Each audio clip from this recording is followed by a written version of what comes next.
Maxime Curatola, je suis conseiller départemental junior du canton de Baie-de-Services et du coup je suis référent sur les projets développement durable. Alors moi je m'appelle Clémence Pierson, je suis jeune ambassadeur UNICEF depuis 3 ans et demi maintenant. Et donc moi c'est Lisa Casado et je suis jeune ambassadrice depuis 2 ans et demi et je suis aussi membre du CUJ territorial. Je suis Simon Acuna, je suis consultant en développement durable au sein de la société Scheim.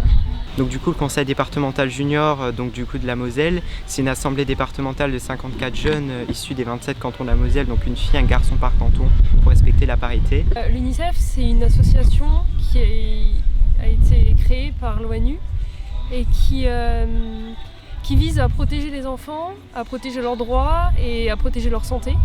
Le CUJ, c'est le conseil UNICEF des jeunes et c'est des groupes de 11 donc jeunes ambassadeurs de l'UNICEF qui sont élus pour représenter justement les jeunes ambassadeurs au niveau de la région. Et donc on est en relation donc, avec tous les CUJ en France et donc il y a 2 thématiques qui ont été choisies pour les 2 ans à venir. C'est le dérèglement climatique et l'égalité filles-garçons. Donc on travaille autour de ces 2 thématiques-là. Scheim veut dire initiative sociale, humanitaire, environnementale et managériale. Donc l'idée c'est de travailler sur toutes les facettes du développement durable et on travaille notamment en particulier sur une facette qui est l'environnement à travers le projet Zéro Mégot. Alors qu'est-ce que c'est le projet Zéro Mégot ?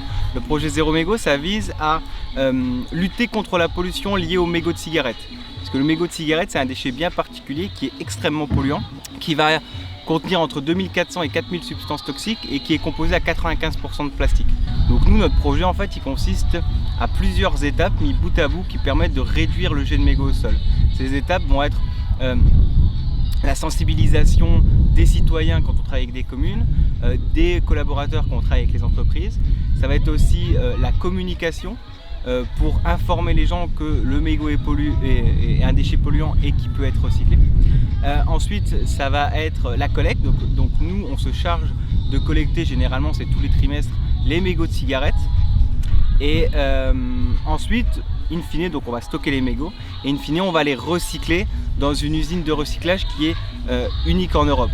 Alors on va les recycler en fait en mobilier urbain pour les placer au niveau des espaces fumeurs. L'idée c'est de sensibiliser les fumeurs aux mégots en leur montrant que leur déchet peut devenir une ressource.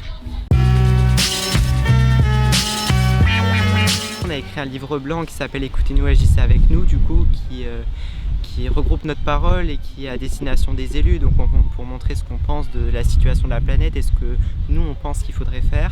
Donc ça c'est tout est parti de là et du coup après on a ouvert un concours qui s'appelle Arrêtons de polluer, on n'a pas de planète B, qui est ouvert du coup du 1er mai au 31 août 2021 où les jeunes de 10 à 25 ans ils peuvent montrer comment qu'ils agissent pour préserver la planète. Il y a des actions qui sont sur le terrain.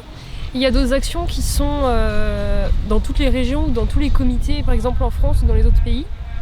Les actions sur le terrain, ça va être des actions pour vacciner des enfants ou pour leur donner de la nourriture, pour leur donner un accès à l'éducation. Alors que les actions qu'on fait par exemple ici, ça va être des actions de sensibilisation ou des actions qui visent à récolter des dons pour ensuite financer des actions sur le terrain. Alors nous, de base, on est un cabinet de conseil en développement durable. Je suis moi-même consultant en développement durable. Donc nos premières missions, c'est d'accompagner les entreprises ou les communes qui souhaitent améliorer que ce soit leur empreinte carbone, la qualité de vie au travail pour les salariés, leur gestion des déchets. Donc en fait, on les aide sur une ou plusieurs thématiques liées au développement durable en fonction de leur secteur. Et c'est vrai que ce qui nous prend aussi beaucoup de temps aujourd'hui, c'est vraiment le projet Zéro Mégot où là on va encore plus loin, c'est-à-dire qu'on ne va pas donner des conseils à l'entreprise, on ne va pas orienter leur stratégie, on va vraiment leur proposer une solution clé en main pour gérer une problématique bien particulière qui est la pollution liée aux mégots de cigarettes. La 3e phase, c'est les journées estivales, donc écoutez-nous, agissez avec nous, qui ont lieu du coup sur tout le territoire mosellan, dont Yutz, qui est près du territoire de Thionville. Et du coup, la 4e étape, ce sera notre semaine virtuelle du 25 septembre au 1er octobre. Donc ça aura lieu essentiellement sur nos réseaux sociaux et ça aura le but de montrer les réalisations des jeunes participants au concours et les bilans des journées du coup estivales.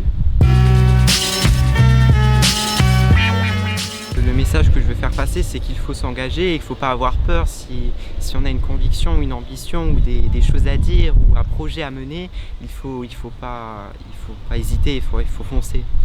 Déjà chez soi personnellement, on peut déjà faire des petites actions de base comme trier les déchets, etc. Mais aussi pour s'investir on peut participer à des actions comme des fois se renseigner dans nos collectivités, nos villages, etc.